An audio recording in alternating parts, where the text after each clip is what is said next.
So welcome back to Adult Timeout. I'm your host, Rahkalon. I'm Luscious Barbie. And you are back with the conscious community, the Adult Timeout subscriber tribe, the old friends, the new friends. And we are going to pick up where we left off, talking about why it's so difficult for women to feel safe in each other's spaces, especially for women of color, but really people in general. Adults have trouble making friends because we don't often have the situations where we get to do that. One situation I thought of, though, as to why some women and some men have trouble befriending each other. They're afraid that they're going to steal one another's people. So I don't want to make new female friends, especially attractive female friends, because what if my man sees them? Now that speaks to, on the previous episode, we were talking about you need to trust yourself and be yourself. You need to trust your person and be with people who you can trust without having to keep eyes on them like that. Because if you got to limit your friendships because of, I can't have pretty friends because my partner, my mate is going to be looking at them, you got a whole different group of problems in that.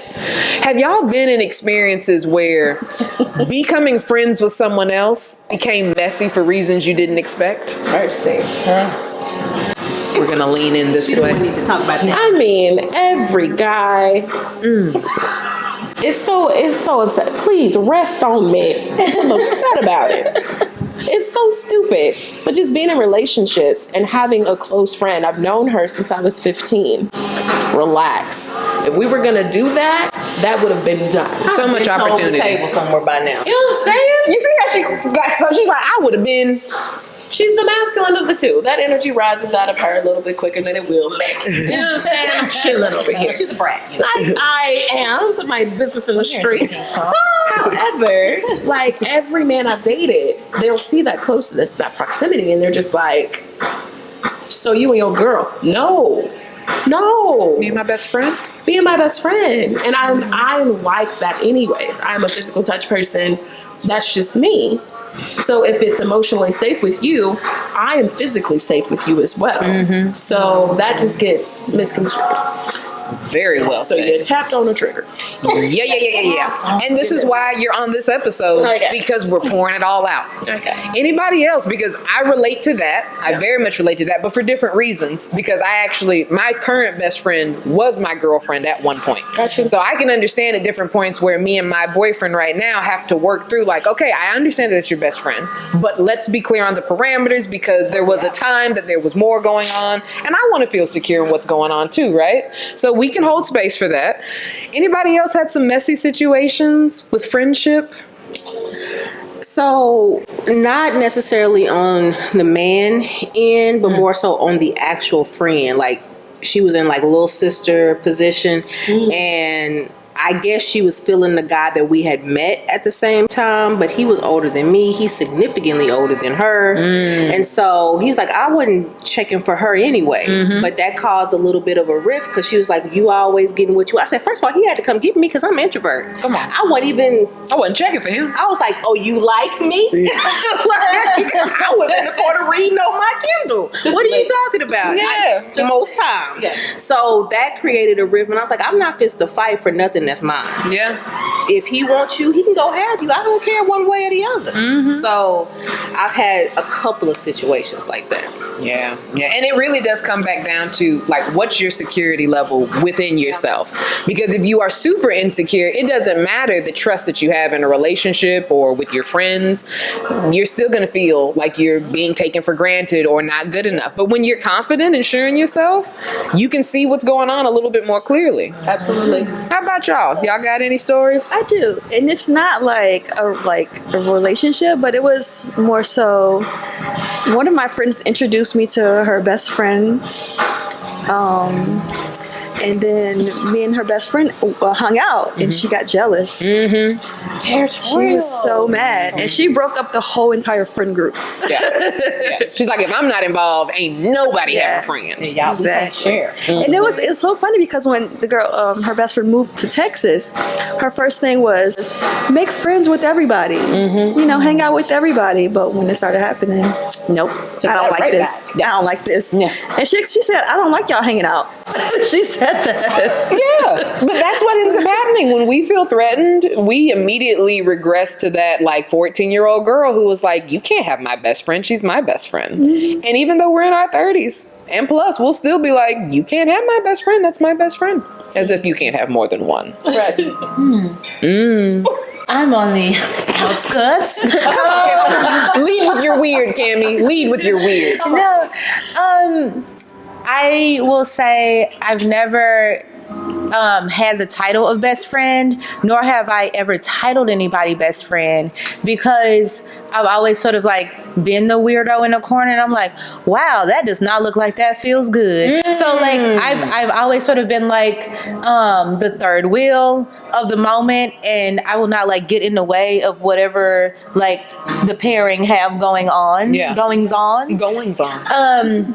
And then there's also a moment like when I sort of like get into like teenhood, adulthood, where the women that raised me made sure that I understood that sort of like the man is like the mecca. So you don't make no close friends because you don't know what they're gonna do when you turn your back. Yes. Right? And so then I'm just like, well, I ain't never had none anyways, and I guess, you know. I guess I won't go looking for it. You know, even go to work. You can't, don't be kikiing with everybody you work with, because just as shows you try to get your raise, she gonna take it. Like, so it's just always been this sort of like competition thing, and I was like, I don't want to play that game anyway. So That's a level of paranoia. you know, It's just breeding distrust in every situation. It didn't even sound like any of that had to do with you. It's just people telling you yeah. what has happened to them or in their minds. So. And I'm over here like this, the smart one. Research shows that. But that's the thing, though.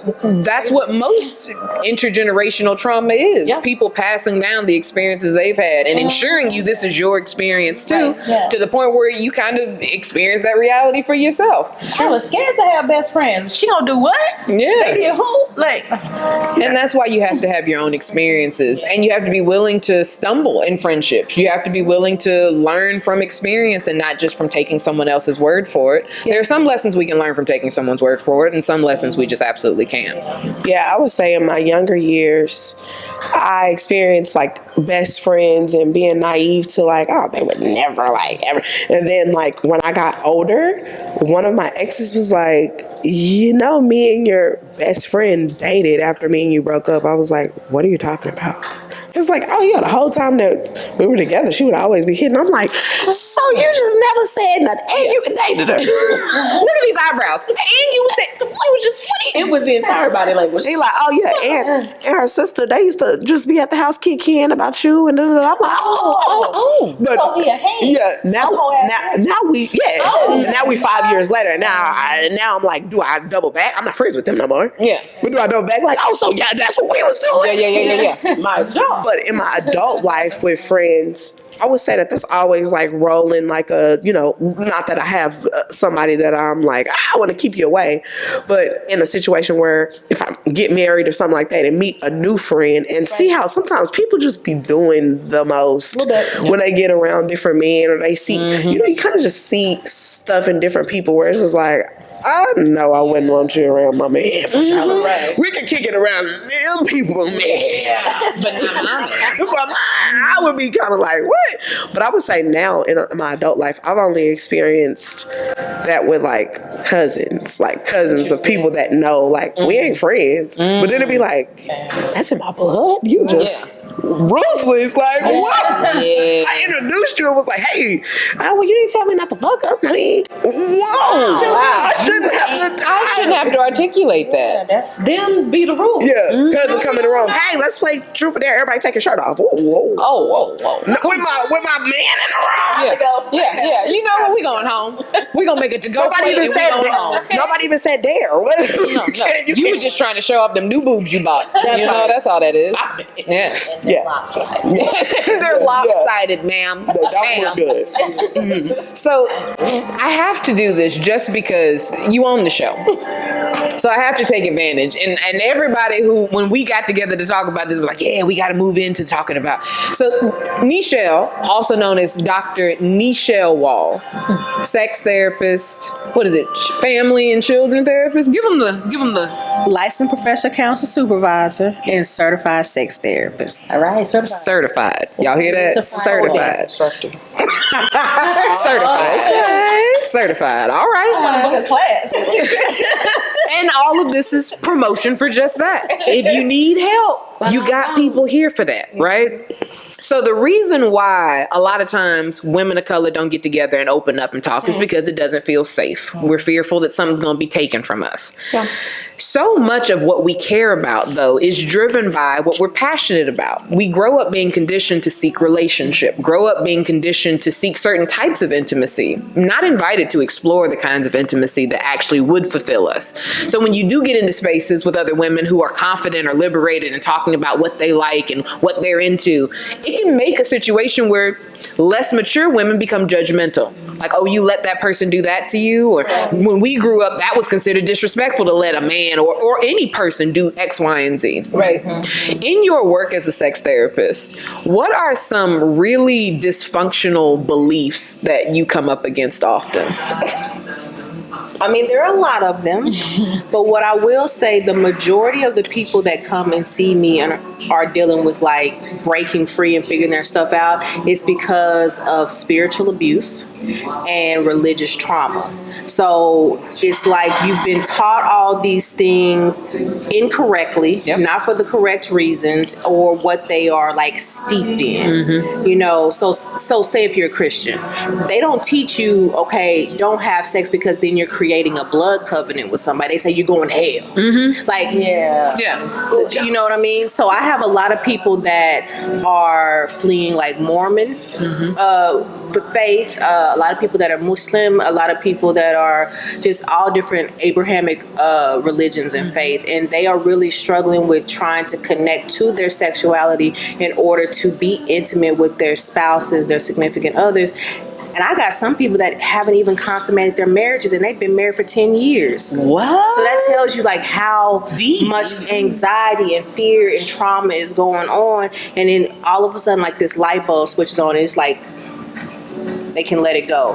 But when I see it, I be like in tears because I'm just like, that's not how it should be. I feel like the people that are the most spiritual should be having the best sex. Okay. Because spiritual energy is healing energy and sexual energy is healing energy when in the right context. Yeah, it can be very damaging when not in the right context, but so healing when in the right context, right? Have you all struggled just as women in navigating your sexuality, especially if you haven't felt always safe with friends? Because when you're growing up, that's who you ping ideas off of. You either learn it from porn or you're learning from your friends.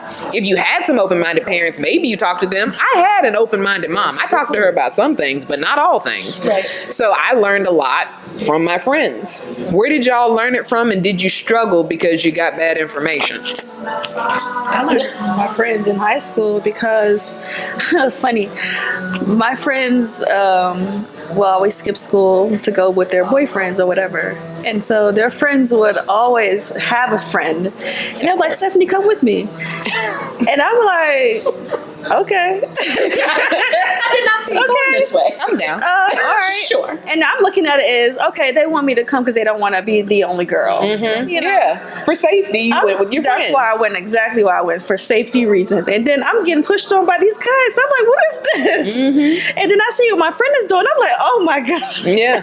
This is not what I signed up And for. it's like, I dealt with that with several friends. And I'm like, geez. But I learned from them, but I'd never engaged in any of those things when I was in high school. Well, look at you for not having to fall prey to I'm like, what high school did you go to? What were your school colors? It was a learning experience because when it was time to go, I was ready. Yeah. And that's the thing. I know for me with peer pressure, I just was curious about what they were doing. It wasn't that anyone was trying to force me to do it too. It was just like, y'all doing it all the time now? What's that like? What's that feel like? What's that about? And then at some point, I'm like, I just got to find out for myself. So while I still got some fucked up information from friends, you quickly get that real information from your own experiences. But how about you, Cammie? I had a similar experience to Stephanie of being like, Cammie, come with us. You know what I'm saying? Because I was also like the hood friend that had like knives stashed all on me. Yeah. All right. So there was that. And then I was also like the bro girl. Because again, I ain't had no best friends. You know what I'm saying? I was playing football with the boys because I couldn't figure out the female situation. Yeah. So I learned a lot of sort of like how people were trying a relationship through young boys just like being mannish, and then like being the protector of the girls who are just trying to like explore and like see what's out there and find like love, you know, like that. And that really is it, the sweetness of wanting to develop and wanting to explore, but not wanting someone else to take an invitation from that. Well, y'all experiences was a lot different. Mine definitely was through porn. Sky Black, shout out to you if you ever see this. I would watch her over and over, and I'm like, you know what? I gotta try that. I gotta try it. Add that to the repertoire. But it's crazy because, like, I would say my very first time was nothing like that. It was nothing even expected. It was just kind of like, hey, I'm gonna come. You wanna do it? I'm like, I guess, I don't know, maybe. It's And then like a scientific maybe experience. afterwards, I was kind of like, that's not really what I expected. That didn't feel great. Very weird. It was like, go get in the bathtub. I'm like, okay, I guess you've done this before. You got all the tips. Afterwards, all right, cool, whatever. I don't know. And then like when I experience it now, I'm like, okay, I ain't scared no more. So now, Scott, play, where you at? Let me type it up. But I think me finding out about porn was following, like, my brother had DVDs where they would have like the black wet asses and all these other ones on the front. What was the popular one? Cherokee. No, the DVDs. Oh, the Booty top. Yes. Booty. booty top. And we Yep. They were all over, everywhere. Then the rabbit hole got crazy because then I'm on Napster and BearShare, like Booty Talk 67. Oh, I seen 60. I seen 64. 67 got to be better. And real sex in the like mainstream, because you know that but I don't remember what station, Cinemax, HBO. something, but that was like the mainstream version. You'd be like, Oh yeah, I forgot about the HBO We one. used to watch that at night. You sneak in the room, you turn the TV, you hear your mom come, you like, oh my God, why is this on the TV? I can't get it off. Mom. What is this? I don't know how. Okay, so All you see is a nipple, like, oh my God. No. my mom's TV was weird. So you can go through the channels, right? And then there's one channel. It's like real blurry. It was real blurry, but it was like porn. Of course it was. You had to go in between channels to get Slide in. You got 3D glasses, like, y'all were working hard to get You know, but you Let me just wanted a little taste because you knew before you even started in the act. You knew that sex was a powerful thing. It was something that just, it pulled you in. And it's because it's a natural instinct to be pulled in. But when you don't grow up in households that are talking about it being a natural instinct to be pulled in by it, you feel dirty. Or you feel, based off of conditioning, that you feel like something's wrong with you. Or you feel like the devil's out to get you. Instead of actually realizing we were all born in different degrees as sexual beings. There are plenty of asexual people out there, plenty of people who experience their desire at a different level, but we are sexual beings. And to be shamed about something you are, it literally can put you in a mental cage until you work with someone like Dr. Wall to get out. I would say, you know, for me growing up, because my mom had experienced a lot of trauma as a kid and adolescent, she made sure that I was like well equipped with all the information. She used to do these things called women auxiliary meetings, and like all the cousins and friends would come together and like get information, because a lot of people weren't getting taught that, like how to properly put on a bra, how to wipe yourself, how to be intimate, how to have sex. So I was able to like essentially start my sex therapist training at a very, very young age. Now, when it came to like being with men, oh God. my first experience was really trash. That's what I will say. Very trash. I had a off and on again like 10-year relationship with my high school sweetheart, and he's very vanilla. He think he's not vanilla, but he's very vanilla. And because I was brought up with those traditional thoughts and roles and stuff at the beginning of my sexuality, I was like, okay, well, I just have to fake it, or I just have to do all this. And I'm like, what the hell was going on in my brain? Like when I look back on that situation, like I could tell you verbatim what he was going to do.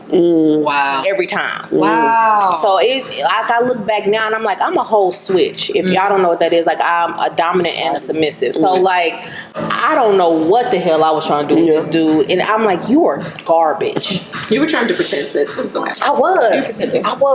It's okay. Yeah. You came out. But we're raised to pretend. That's what I thought. Yeah, you're raised to pretend. Because you didn't even get any sort of like, you don't get any sort of like real knowledge about like kink culture or sort of like how to explore. Even in the pornos, it is just like rah rah bam boom, and I'm like, yeah, it's not how it Unless you go to page 36 and then it starts page getting 36, they will break it down for you. Yeah. The camera kept rolling, that's what you get. Yeah. That's how deep in the scroll. Yeah, you have to go all the way. it's like I might want you to choke me, like I might want you to choke me, but like you ain't, you know what I'm saying? Like there's like pressure points and. For real, and I died. Yeah. Because you didn't know what she was doing. Yeah. And there's trainings for these things. There's trainings for this. And so that's why when grown folks are making these assumptions like you should know what to do, most of us have not been professionally trained. Yeah. And we are working with some equipment, like whether we're just talking about your erogenous zones or your genitalia, these are really valuable areas that you can do amazing things with if you know how. But if you don't be so embarrassed that you don't find out. You got to be willing to talk about it. So that's what I was going to ask, Dr. Wall. So how do you know when it's time to see a sex therapist? Like what calls for you to be like, you know what? Maybe I don't know what I'm doing. I mean, to be honest, it's kind of like when you give birth to a baby, you already know who your pediatrician gonna be for your child. You don't wait till there's a problem. You become preventative with all your resources. Like, don't be like, oh, I think when I turn 41, I'm gonna want to get into the kink scene, so let me go ahead. No, start that super early so you can get rid of any of the things that are gonna hold you back. You can start your education, and you can get over that whole ego of I should know. You don't know because ain't nobody taught you. Did you grow up in the dungeon? No. And if you did, we got a whole other set of things we got to Yeah, what kind of Let's talk about it. So I think you can, of course, go when you're in crisis, which is what most people do. But I prefer people to just go ahead and get those services lined up for themselves as initiated. Okay. I think I love that. This whole process is interesting, just listening to how people came about their sexuality. It was very opposite of your house, which you know, because you know me, where you guys are having these conversations. I'm just observing. I'm the youngest of 9, Black baby bunch. Dad had 5 from a previous marriage, married my mom. Mom already had 2, there's 7, they had 2, there's 9. Okay, there's 20 years between me and the oldest. So I'm a baby and they're having big adult ass problems. My shit means nothing. Okay? Nothing. Crayons, is it? Like, so I'm watching these big adult ass problems go on and I'm putting 2 and 2 together. Okay, you left as one, you came back with a child. The hell is that? Now I'm researching. Now I'm a nerd. And so I'm like, there are things happening that no one in this house is talking about, but everyone in this house is affected by. Yeah. People are mad, people are upset, people have a disease, they don't know what it is. Oh, you got a pill and a penicillin and and it's like all of these non-conversations happening. And so I did not date until college. I did not kiss anyone until college. And it was just because it was too much non-talking but devastation going on around me. And it was weird. And I just didn't think that I could pay whatever cost it was, because they're knocking on the door and shit is answering that I don't want to see ever. So it was a weird experience for me. And so you couple that with the fact that my father was a minister, and now you've got a whole layer of just sexual repression, because they don't want you to talk about it. They'll nudge the boys, you better be out here getting yours. But the girls, I'm like, are the men having sex with men? Because they're telling the girls to just keep it tucked away, be coy. You know what I'm saying? So there's just that weird spiritual religious abuse, non-talking, emotional neglect fun pack. Yeah. The silence is Fun abuse. pack, you know? And so you've got all of that going on.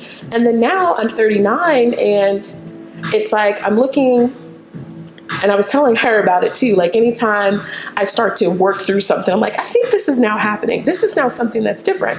I'm realizing, no, I wasn't really attracted to women, but I always had like an admiration for women. And I'm like, did I just cut off attraction because that was never an option for me? And so now I'm in the dating website streets. Trust. Syringes are on the ground. Okay. Glass. We're outside. Barbed wire. Clutching a pearl or two. Okay. But for the first time in my life, I was like, men and women. And I said, okay, universe. Yeah. Whatever connection looks like, Yes. we'll try that. Am I ready to just be out here with the women like, no. But at the same time, it's freeing and it's nice to connect with a woman. I connected with a woman and I told her, I was like, you would be the first woman I date. I want to be upfront with you. Yeah. This isn't an experiment for me. But she was like, what's your orientation? I said, Kimberly. Come on. Because that's her name. I said, game for me. My orientation Proud is you, best friend baby. over here. Proud best friend. listen, I didn't know I had that That's game me. until I started talking to women. Yeah. No, We go together. I'm your orientation. You said it. Yeah. So, but I told her, I was like, I don't know if it's vicarious. I know that I like men and I like Kimberly. So that is the space I'm in. And as long as I continue to feel comfortable and we continue to explore this and I feel safe, I feel wanted, I feel respected, and I can do the same thing for you, then we're Gucci in these streets. So, As you should be. you know, and it's just evolution. But where there's silence, you're gonna make up everything. You're gonna feel it. And so I watched Friends and people go through porn, and I'm like, you don't know what their costs look like. See, my brother came home and he had a baby. Shit got real. You know? So there was like a natural fear because there was not a conversation. So You saw the consequences, but you didn't get to see the connection. I didn't see Tinder. I didn't see connectedness. I didn't Intimacy. see safety. I didn't see, it just didn't look good. Even my parents have been married since 78. They old. They out here, y'all. Yeah. Pops is 80, mom's is 75. They out here. But like even that, I don't want that. Yeah. That's that you stand by your man's struggle of. Yeah. I choose not. I'm not up that. I can't do it. So See, I think anyway. that's the part that you're talking about. Like, I remember us going through college, and we were like the goody two-shoe girls, but you know, wasn't nobody really checking for us like that anyway. And if they were, we didn't know. We didn't know. We're like, just You know what I mean? But The goody two-shoe girls are the biggest freaks. I just have to say that. But I remember like us having these types of conversations about, you know, are you afraid? What do you think? Because both of us, we waited until we were adults to have sex. First of all, I niggas was getting on my nerves. So I was just like, I got other stuff to do. We got to go through this program real fast. I got to pay for my own schooling. I ain't getting no hand. So my mind was very, very different. So when people started liking me, I was like, okay, well, okay, what you gonna do? You gonna give it to him? I think I might give it to him. It was trash, but I gave it to him. You know what I mean? You know what I'm saying? I don't know, friend. I gave it to him, but it wasn't good. It wasn't. What good, friend? And he don't like to take directions and stuff. So we just, Yeah. you know. But this is why we have to get to a place where, one, we can observe the examples around us and recognize, based off our own self-awareness, what works for us and what doesn't. So many of us are just following in the footsteps of what we've seen, but that's not actually what we want. Not at all. Without more representation. And that's why, as you have seen over the past decade, there have been so many interracial couples and different orientation relationship couples coming on commercials and in different areas in media, because people need to see that all these blends of connection are worthwhile. All these different blends of sexuality, intimacy. I still haven't seen a lot of examples of pansexuality publicly.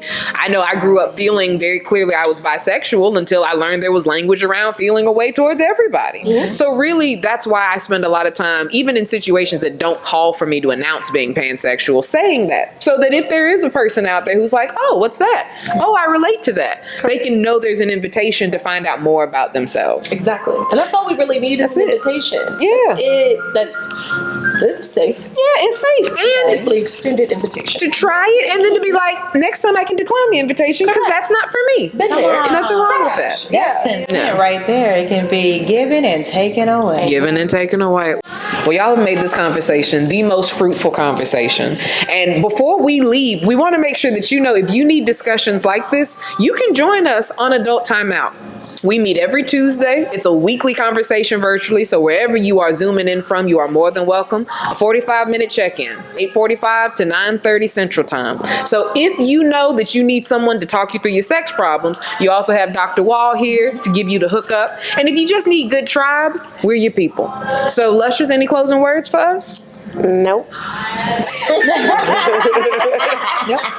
Just over here thinking about like, I might need a sex therapist. Come on, I'll be your coach. Come on. Just because I want to learn all the tricks and stuff. You know, Valentine's Day coming up. You got some tricks and stuff. Hey, I do a dance workshop every year. Where? Tell us the deets Tell about us that. I ain't got the deets yet, but Okay. it's typically either in Arlington at the LZ Odom Center or it'll be at Click Studios in Dallas. So I haven't solidified, but I always either do a strip tease or a chair dance or something so we can bring out our inner nasty. Yes, I like Yep. the inner nasty for me. Inner nasty. Yeah. And so this is why you need to stay tuned. We appreciate you being with us, and we'll see you next time.